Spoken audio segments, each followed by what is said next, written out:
Welcome to Get On With It, Inspiration for Life and Leadership. I'm your host, Sue MacArthur, President of Strategic Talent Management.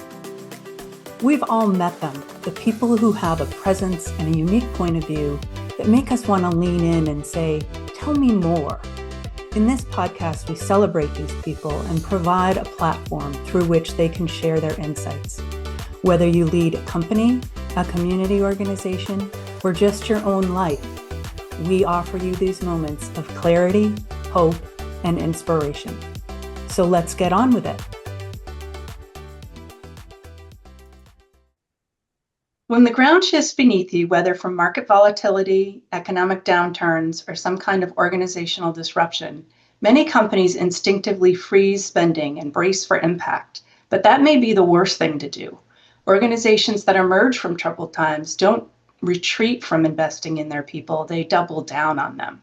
To explore this idea, I'm excited to have Shawndel Spader join me. She is the powerhouse behind Spader Group and has over 25 years of experience working across industries to bring order, clarity, and strategy to business chaos. She launched Spader Group with one mission in mind, to help business owners get out of the financial weeds and back to doing what they do best. It's great to have you here, Shawndel. So thank you so much for having me. I'm excited to have our conversation today. Great. So a lot of companies really live by this people first philosophy, but that can be really hard to sustain when times are tough. What are some early signs that a company is retreating from its people strategy when uncertainty hits? And what are the consequences of doing that? Yeah, right. Um, I think the consequences are slow but many, which means it's really impactful. And slow might not even be the right word, right? Like um, silent or quiet. Maybe it's quiet. Let's go with quiet. It's Mm-hmm. quiet, kind of like detachment, right? The company starts to do it first. As the team starts to feel it, the team quietly starts to detach a little bit. And then all of a sudden, I feel like and it's not really all of a sudden, but it might feel that way, right? By the time it's really Mm-hmm. realized, it's like, wait, I pulled away, they pulled away. Now we're so far apart to bring everything back together is like starting over, right? So that's part of the consequence, I feel like, is when we start to pull away, it gradually happens from both sides because who stays in relationships where you feel like one party is pulling away, for a really long time, Right. right? Like, and when Right. I say relationships, like I really do mean employer, employee, friend to friend, you know, more than that, like all levels of relationships really kind of have this, there has to be that give and take. Mm-hmm. And I think it lives very, very clearly in the employer, employee, team member, however you refer to your team, uh, relationship as well. And I think that initial pullback, if it's going to be done, needs to be done with some, a lot of thought, but also a lot of I might be pulling back, but let's be totally transparent. Let's have a real conversation. Let's really open this door so that it doesn't feel like that team member, that employee kind of got put on an island to just kind of deal with it themselves. While as the employer, we sit here and we try to churn and figure out how are we going to fix this silently without their input. Right. And I think people often, in the absence of actual information, will assume the worst. Yes, yes, hands down. I absolutely agree, right? Because they get a little bit of it and then they run with these wild ideas because they don't have the visibility to it, right? When you don't have visibility to something, I think that's just human nature. Unfortunately, like it'd be great if everybody was optimistic at all moments. Like, how Right. different would our world be, Wouldn't that be amazing? right? Like, oh, that didn't go well. I bet tomorrow's going to be better. But that's just not how we operate, right? So, we can certainly try. There are folks out there who can do it, and I love when I meet very optimistic individuals because I'm like, ooh, I want to hang out with you for a while because I need like sometimes I just need your little boost of everything's going to be okay, right? Mhm. Right. We all need people like that in our lives. Right. Exactly. Exactly. So coaching and development are key investments. What's your take on how to make those scalable and impactful across the organization? Yeah. So as we dive into so our team has an allotment of available training time per month that they are able to do. And we have it set up where our team can go, if they want to choose a specific course, if they want to choose a webinar, if they want to choose a podcast, if they want to choose something where they can find space to learn. How we bring that back into the organization is we also ask, because you learn it, what is it? You learn it, you do it, you teach it. You learn it, teach it, I do think it. that's how it works, like in medical Yeah. school. Right, right. So, like, if, we have them learn it, get comfortable with that information, right? Whatever that new tactic or way of doing something. Maybe for us, being in the financial world and running and managing QuickBooks accounts for folks, like maybe it's specific to QuickBooks. Maybe it's overall general accounting practices or advanced accounting practices. It could be something down a sales tax rabbit hole or, something very specific or very broad. But either way, it is something that is going to benefit our entire team to know. If more than one person wants to do the same training, can they? Sure. Like that's not off the table, right? But a lot of times what we like to do is have that team member take the course, take the, accept the training, the learning, and then bring it back to the team and apply it in a, this is what I learned, this is how it's helped me, this is how I have helped a client with this new knowledge, this is how I feel like I have advanced myself with this new knowledge, and then sharing that with the team so that it becomes applicable across everybody's knowledge base. And then Mm, being able to kind of be that like subject matter expert in a sense is one of the ways that we try to bring it back so that again it helps our costs, right? So in a time where things are a little bit uncertain and we're not necessarily spending, right? We're not free with the spending. We're very cautious, maybe I should say, with our spending. It's a mhm. way for us to have these tidbits of still learning and advancing and bringing our team along with us as a whole and being able to share that knowledge across the board. Right. And it makes your people more well-rounded as individuals, but also has a good impact on the company. Yeah, and it gives them a chance to bond too, right? Mm, It gives everybody on the team kind of a sense of leadership, and they've been able to not only just help our clients or help themselves, but they've been able to help their fellow coworkers. And you know, we we're a virtual team through and through, 100% virtual. That's how we serve all of our clients. Our our team members work in their own spaces, right? And then to build a virtual team that actually feels like a team and not just folks working under the same name. This is part of integrating each other, right? We've mm, got team members who get together on their off time because they've genuinely become friends through this virtual working atmosphere, which is super cool. Like those friendships are typically built over water coolers, right? Like we use Slack, our Slack channel says water cooler. Like that's just one of them for like the fun, nonsense, important or just silly, whatever it might be, real casual, kind of that friend zone space, right? So we've been trying to build that all into our virtual team as well. And it's working and it's paying off. And it also means that they genuinely like each other, they trust each other. And when they go to learn something new, they are excited to bring it back. They don't feel like it's a task, right? Or a mm, chore to bring that information back. Like they're excited to say, oh my gosh, I went and I learned about this. And this is how you guys can use this, or this is how I've helped, right? And helping mhm. to bring that back to everyone for that global knowledge versus that individual kind of siloed knowledge. That's great. For companies that feel like they're always stuck in reaction mode, what's the first step they can take to build a more future-proof, people-first environment? Not just say it, right? Like when you say that you want to put your people first, I think those actions have to be there. Our approach is just, I mean, people first is kind of a residual of it.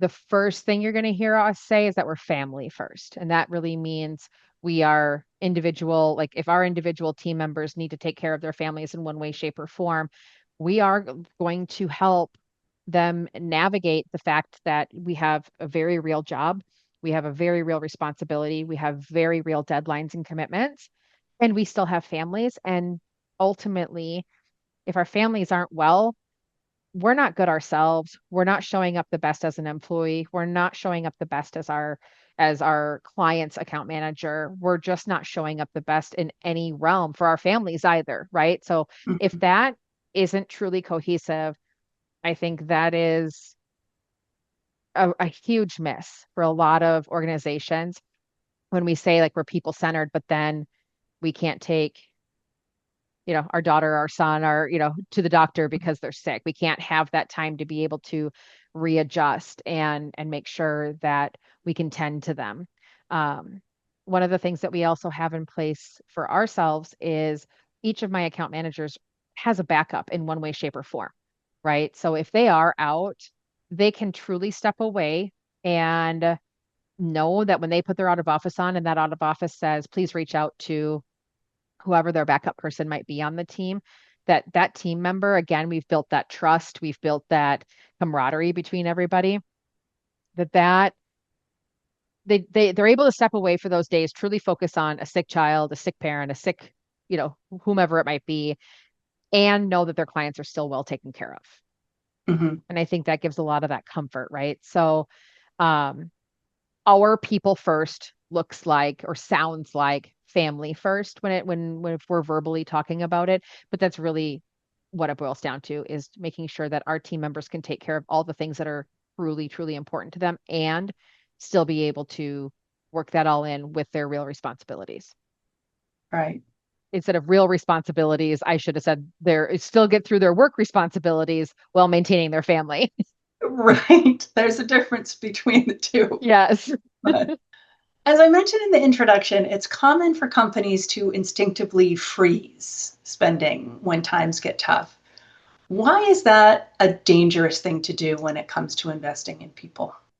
Because I feel like that freeze, it really, so we talked about this a little bit ago, right? Like when we're not super transparent or they don't know all the details, they kind of start to think the worst, right? So a Mhm. freeze means, oh my gosh, we have to freeze all spending because we're not going to make it, is what I feel that screams.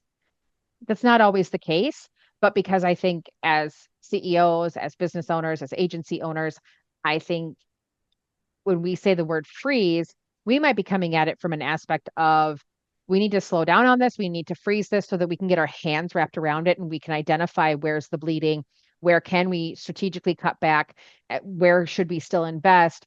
But from an employee standpoint, I think they just hear freeze. Oh my gosh, we're out of money. Doesn't Right. always mean we're out of money. Um, but if we don't go any further past that, we're on a freeze, they don't know that. There's no confidence that, wait, are we out of money? Do we have enough money to get through tomorrow, next week, next month, 6 months? What does that look like?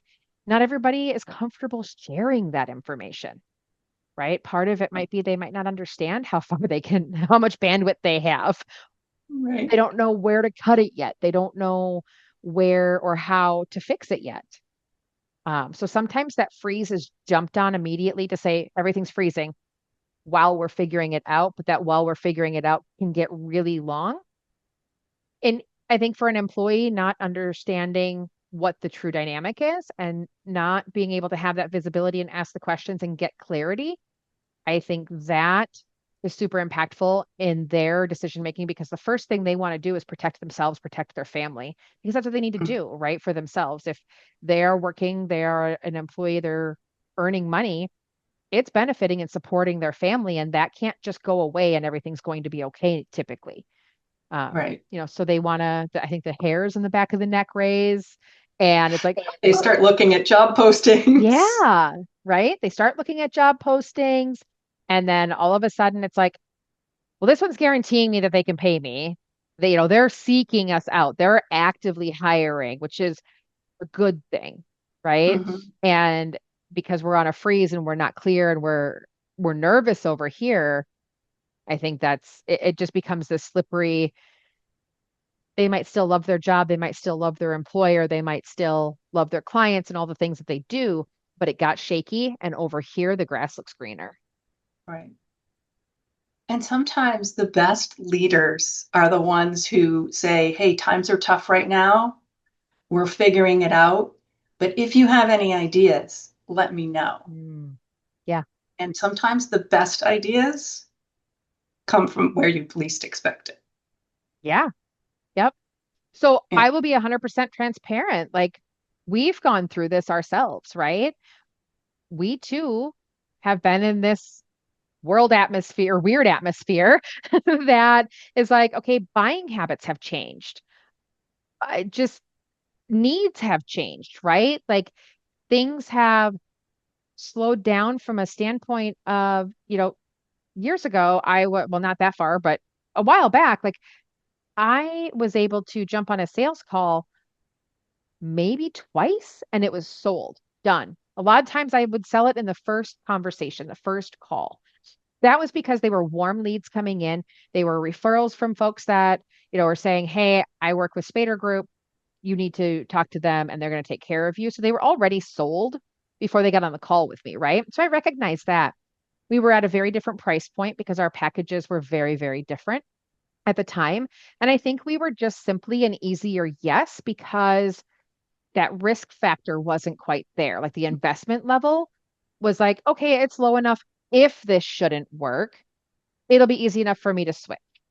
Well, now, we've elevated who we are, how we serve, how we show up in our packages. And, now we're at a price point too, where again, we're not the most expensive. We're not the least expensive. And we're in that ballpark of, is this a smart investment or not? Right? Can Mhm. I afford this or can't I? And I think one of the bigger struggles for us is a lot of times when folks are coming to us, they're coming to us because they can't answer that question. And I can't answer it for them until I've seen the books. Right. So Right. it's kind of that like catch 22 or cart before the horse, right? Like, Mhm. does this make sense or doesn't it? So it takes more conversation, me asking more questions, me providing more answers, them thinking about it longer. So now we're talking 2 to 3, sometimes even 4 conversations, right? So it's a longer time frame before there's action in that space. So like, as we relate it back to spending habits and all of that, like it's just taking longer for people to make decisions on what is a good move and what isn't. Right. And we're not seeing each other in person. And I think Right. that is a barrier as well to Yep. building trust. It's harder to trust somebody that you've never actually met in person. Yeah. Yeah. So we have recently brought on a new client and she did request, she's in the Twin Cities here. So basically our backyard, right? And she has always had folks in the house, in her office, and the dynamic of her business has changed. And, she was more than willing and happy to go to this virtual setting, but with some guardrails, right? So part of her guardrails was, can I just meet you in the flesh? Like, can we just meet midway, have coffee? And can I just meet you face to face? Right. And I was like, absolutely. You can do that with me because we're right here. We work with clients nationwide, though. Like, I can't, of course, do that with folks all over. Right. Um, so I'm like, and that was part of me reassuring her as well. Like, I'm willing to do it. However, I had to make it really, really clear because part of my commitment to my team is that they can remain 100% virtual. Like, that's part of the benefit of being here, right? It's not this 50-50 split. There's no percentage of you have to be in person versus not in person, right? So that's still a benefit of working, where we have this 100% virtual guarantee. And I'm like, you're going to work with one of my account managers who is not here in Minnesota, like she's in Arizona. She's not going to come here to meet face to face. Other account managers, we've got account managers here in the cities and in Wisconsin. They're not going to meet face to face. So I'm like, we got to just make sure this is super, super clear that while we can pick and choose and we can try to build that relationship, we're also holding hands with our clients and saying it's okay to not have to do it how it used to be done, not to have that in-person touch point and helping teach folks, I guess, how to build those relationships too from the virtual aspect and making them just as meaningful. Right. And gone are the days when we would have impromptu opportunities to Mhm. engage our employees and do a quick training like, hey, everybody come in the conference room and let's Right. spend 20 minutes. We're going to learn about XYZ. We don't have those opportunities anymore, and it's harder to create them. Yeah. Yeah. Fully agree. Um, we kind of pulled an impromptu quick meeting together yesterday and it was like 12:30. I'm like, okay, an hour and a half should be enough time for everybody to see the message, right? So, and one of our gals still had like an hour and a half wasn't enough time for her, which is fine. She's not in trouble. But Right. like we still had the meeting at 2 o'clock and we moved on and we filled her in later, which was fine. Mhm. But you're right. Like when you walk through the office and you say, okay, everybody, 20-minute huddle, let's go do this quickly. They just stop what they're doing and they come and do it Mhm. because they're right Right. there. Yeah. And you can see that they're not in the middle of a client call or something Right. like that. So, Right. Yep. what are some budget-friendly ways to grow your team's capacity when cash flow is tight? I think that's like $1 million question, isn't it? Right? I mean, you had a great idea earlier about when people do go and get some training, they come back and teach it. So that Yeah. reduces costs because you're not paying for multiple people to go through. Yeah. Um, what are some other ways that you found that people can get that engaging development opportunity for their Yeah. people without breaking the bank? Yeah. So, again, one of our things too is really diving in and we want to make sure that all of our account managers are supported by their leadership. So we have our account managers, we have our leadership team, and you know, all of our account managers now in part of this um in an attempt to make sure that they're still growing within their positions, still growing within their own careers, their own desires. Um, we have set up where and they do it biweekly now. They're meeting with their leadership person on a biweekly manner, not to talk about client work, not to talk about the client challenges or, any of those things, but really truly to dive into what are you working on? Do you feel supported? How can I support you better? How can I make a difference? You know, how can I give you attention that truly matters? Right? Mm, Because we can determine, oh, they want attention they want to be recognized throughout the whole team for kudos, right? Not everybody loves that. I happen to be one of them. But mhm. like not everybody loves that, right? So that's like a really real thing. If like that's how you're showing up for them every time and you think, gosh, I'm really supporting them and they loathe the way that you're supporting them, it actually has the opposite effect, right? So part of that, I mean, there's still a cost that goes with it, right? You still have two people on a call. It's not billable time, it's whatever. But I personally feel like if there isn't a lot of room for the exterior, like we're going to pay for this training, we're going to bring in and we're going to attend this conference, we're going to attend this seminar, whatever it might be, right? I think that's a really great way to get deeper faster with each of the individual employees and just saying, we see you, we hear you, we want to know how we can support you best and what you value, and then incorporating that into their daily, weekly kind of work life. Right. What's possible, right? Like everybody can show up and say, I want more money. It's like, well, Right. we all do. I agree with you. And that's not what we're here to talk about today. But, again, there's so many ways to support people. One of the things that we did years ago was the 5 love languages. And it sounds silly, but it's a free link, right? Online, search up 5 love languages and take the quiz. Now, we happen to work with a team of all women. If we had, well, and my husband, but he does IT and, That he doesn't count. he fully realizes that he's not totally recognized, but he's a very valued asset of the team. Um, but so when we work with a whole team of women, like as a casual conversation, it was like, we should go do the love languages quiz. Okay, everybody was real excited about that. Now, had we had men and women, I don't know if that would have been an option or if that would have been a lawsuit in my hands. Right. I don't know. Oh, yeah. Well, every culture and group is different, and Yeah, what's appropriate it for one worked may for not be us. for another.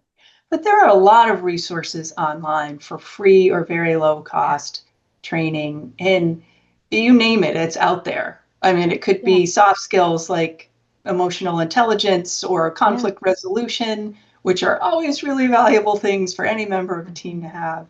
But there's some real technical skill training out there that's not very Yeah. expensive. One So resource there, I just discovered is I joined our local chamber of commerce just to find that oh, they all year long they run series of lunch and learns. And as a yeah. chamber member, any of your employees can go. I think it's $10 a session. Yeah. Their current series is on marketing and PR. It's a 6-part series over 3 months, I think. And so That's those incredible. resources are out there. It doesn't have to be expensive to invest in Yeah. your people. Yeah. Another way that we've done too is like a book club kind of idea. We've chosen a book that benefits the whole team. We've done this a handful of times where, again, we choose the book, it benefits the whole team, and then we do like a virtual book club discussion about it. And again, it's talking through, we're learning a lot of the same things.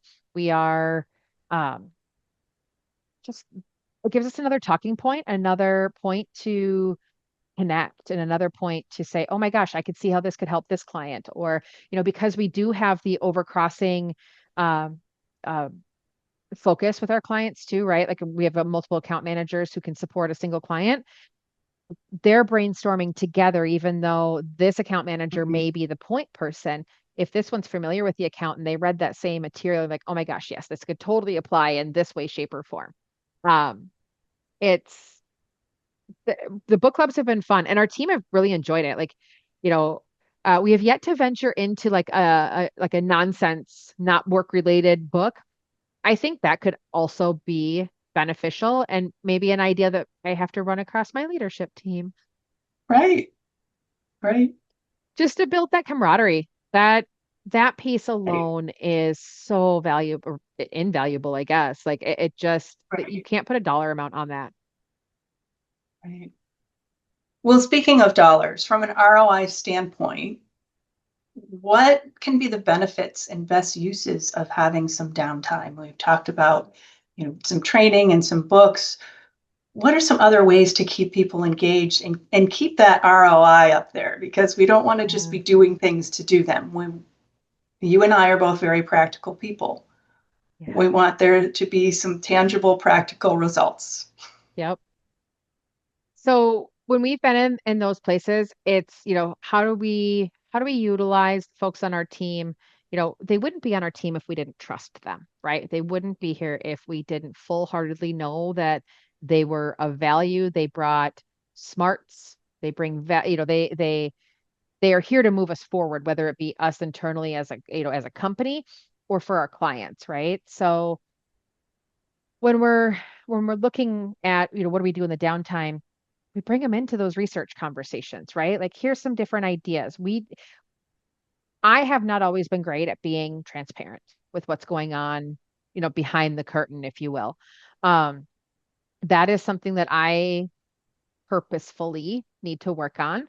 And it's when I am transparent with the team, it is amazing. You touched on this a little bit ago, right? Like the greatest ideas come from maybe the quietest person in the room, Mhm.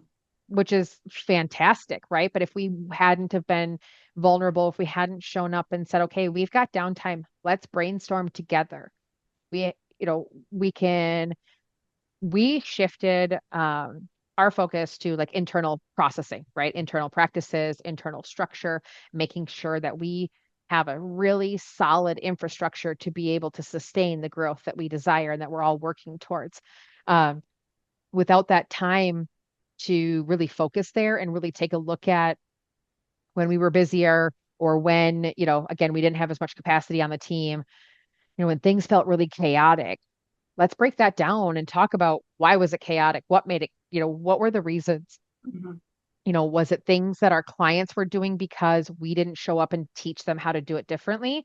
Was it things we were doing because we didn't know any better? Was it something that was broken? Was it something that could have been well, but it was poorly executed? So kind of like peeling back all the layers to say what went wrong, no shame, no blame, no, you know, anything, just identifying what were the issues and how can they be improved? And then letting everybody be a part of that solution process, that piece, it helps them have some ownership in it too. And I feel like it gives them that energy to say, I was a part of something bigger than just showing up and punching the clock for 40 hours. Right. Right. That investment doesn't always have to be a monetary one. It can sometimes be your Right. time or just giving your people an opportunity to try something new Yeah. and expand outside their comfort zone. Yep. Yep. If you have one last piece of advice for our listeners, what do you hope when they sign off from this podcast? What do you hope that they take with them? Hmm. Give your team the autonomy to think. I Mm, just allow them the space to think, to share openly. And even if the idea can't go further, you might know that in the first 5 minutes of talking about it, but brainstorm it and ask the questions, like be curious. Why did you think of that? How did you think of that? What problem was there that had you even thinking about, I need a solution for something, right? Because I don't think it's a bad idea if it won't work. I think it's a starter idea. It's like that precursor to there is a problem and I'm telling you there's a problem, but if you shut me down right here because that solution doesn't work, then I feel like it makes them feel like the problem isn't big enough to be managed or dealt with, right? So it's kind of like making them inferior, and that I don't ever want to do that. So I guess I think it's always listening to if if they're sharing solutions, there's a problem they're trying to fix, or if they're offering mm, up changes, they're saying very, very subtly, there's a problem.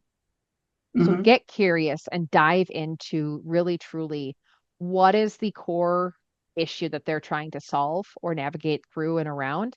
Um, because there's some gold there. Like uh, I haven't managed client accounts myself because my position has shifted and morphed, right, into sales and business development and that stepping into that CEO role versus being the person who 11 years ago, for the first 8 months of this business, I did it all myself from CEO to account manager to all of it, right? was it? Like many of us do. And, over the years, of course, I was able to step further into my current role and step away from the client work, but that doesn't mean that I don't know how to do it. It just means that I've got really smart folks on my team who do it day in and day out, and they absolutely can and do have different and better ideas than what maybe I might come up with now today.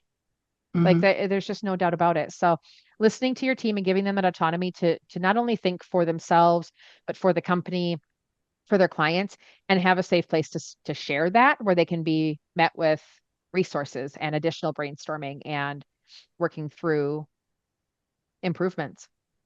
Great. Great advice. If people are going to invest their time and effort into thinking about your company's problems, you should be investing in them to listen and Yes. really hear what they're saying. So that's Yeah. great. Yeah. Well, And Shawndel, thank you people, so much for being with me. It's always a thank pleasure you. to see you, and it's great to have you on the podcast. And we Likewise. have some resources for our listeners that we'll have available in the show notes. That's so awesome. So thank you so much. When you invited me, I got very excited. So I appreciate Good. the opportunity and thank you. I'm just grateful. Shawndel has provided a complimentary resource that I encourage you to download, which is her CEO Decision Guide. This is a 4-step framework to help you organize your tasks, delegate smarter, and reclaim your time. I know I'm interested in that. You'll find a link to that in the show notes. Thank you for joining me for this episode. Until next time.